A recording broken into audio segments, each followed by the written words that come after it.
খুব ভালো হয়েছে। আমরা যখন করেছিলাম মৃত্যু ঘণ্টা বা তারপরে, সেটা একরকম সময় ছিল। আজকের সময়টা অনেক আধুনিক হয়েছে এবং আধুনিক চিন্তা ভাবনায় আজকে হয়েছে, যেখানে আমাদের নেত্রী বা অভিষেক মানুষের মাঝখানে চলে যাবে।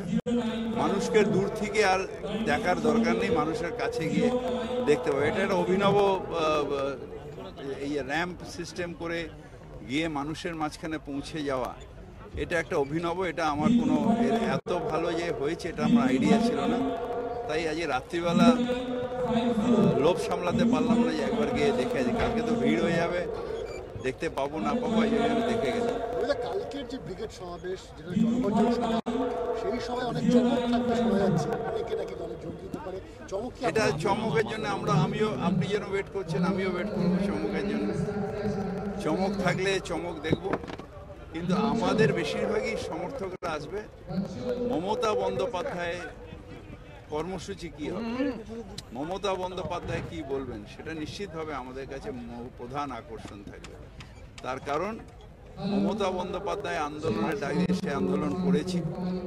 সেই আন্দোলনে অভিষেকের সাথে আমরা সবাই দিল্লিতে গিয়েছিলাম, তারপর ওইখানে অনশন মঞ্চে ছিলাম। তারপর এখনো সেন্ট্রাল গভর্নমেন্ট আমাদের গরিব মানুষের জন্য যে অর্থ বা যেটা পাওয়া ন্যায্য পাওনা সেটা পায়নি। ধন্যবাদ জানাই মমতা বন্দ্যোপাধ্যায়কে যে তারা অন্তত 100 দিনের টাকাটা দিয়ে দিয়েছেন, এবার আবাসন হয়তো দেবেন।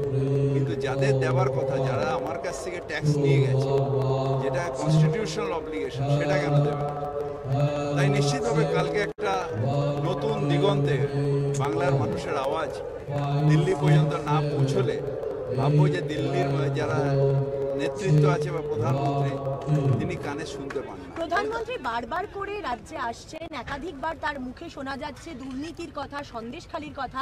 আজকে তিনি শিলিগুড়িতে ছিলেন, সেখানে বলছেন যে উত্তরবঙ্গকে বঞ্চিত করেছে। এসব হচ্ছে ডিভাইড অ্যান্ড রুল, এগুলো হচ্ছে ডিভাইড অ্যান্ড রুল। মুখ্যমন্ত্রীকে বলবো যে আপনি আচারি ধর্ম পরের শিখাও। প্রধানমন্ত্রীকে বলবো আপনি আচরি ধর্ম পরের শিখাও। এটা আবার করিস। এবং প্রধানমন্ত্রী যেটা করেছেন সেটা হচ্ছে যে নিজে টাকা দিচ্ছেন না, নিজে বাংলাকে বদনাম করছেন। সুতরাং আমি প্রধানমন্ত্রীকে আবার বলছি, আপনি আচরি ধর্ম পরের শিখাও। তারা গরিব মানুষের টাকা মেরে দিচ্ছে, গরিব মানুষের টাকা দিচ্ছে না। মমতা বন্দ্যোপাধ্যায়কে বঞ্চনা করছেন না, করছেন বাংলার সাধারণ মানুষকে, গরিব মানুষকে বঞ্চনা করছেন। তার বিরুদ্ধে মমতা ব্যানার্জি আওয়াজ তুলবেন, সেই আওয়াজ বাংলা থেকে গিয়ে দিল্লি পর্যন্ত দেখুন। প্রত্যেকবার আসেন ওনারা, 11 এসেছিলেন, ডেলি প্যাসেঞ্জারি করেছেন, কিন্তু কিছু যায় আসে না। আবার প্যাসেঞ্জারি করছেন, কিছু যায় আসে না। বাংলায় মমতা বন্দ্যোপাধ্যায় ছিলেন, আছেন, থাকবেন। আজকে প্রধানমন্ত্রী বলেছেন যে গোর্খাল্যান্ডের সমস্যা সমাধান করতে বিজেপি বদ্ধ। তার মানে আবার উস্কে দিচ্ছে বাংলা ভাগ, আবার উস্কে দিচ্ছে বাংলা।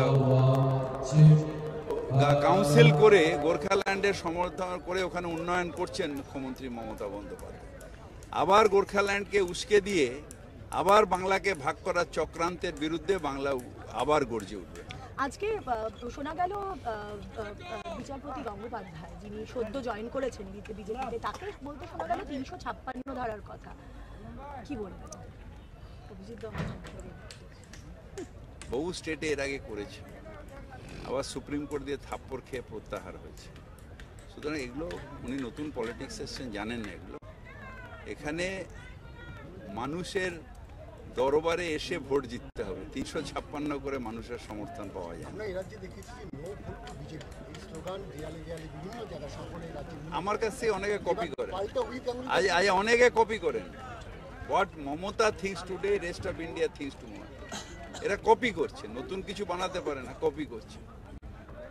আমরা যে প্রোগ্রামগুলো করি, এই ধরুন লক্ষ্মীর ভান্ডার, সেটা দিল্লি কপি করছে। সো এরা কপি করছে, কপি ক্যাট কখনো হয় না। রফি কণ্ঠী কিশোর কণ্ঠী, তারা রফি হয় না, কিশোর হয় না, সেরকম মমতা বন্দ্যোপাধ্যায়ের মতন হওয়া যায়।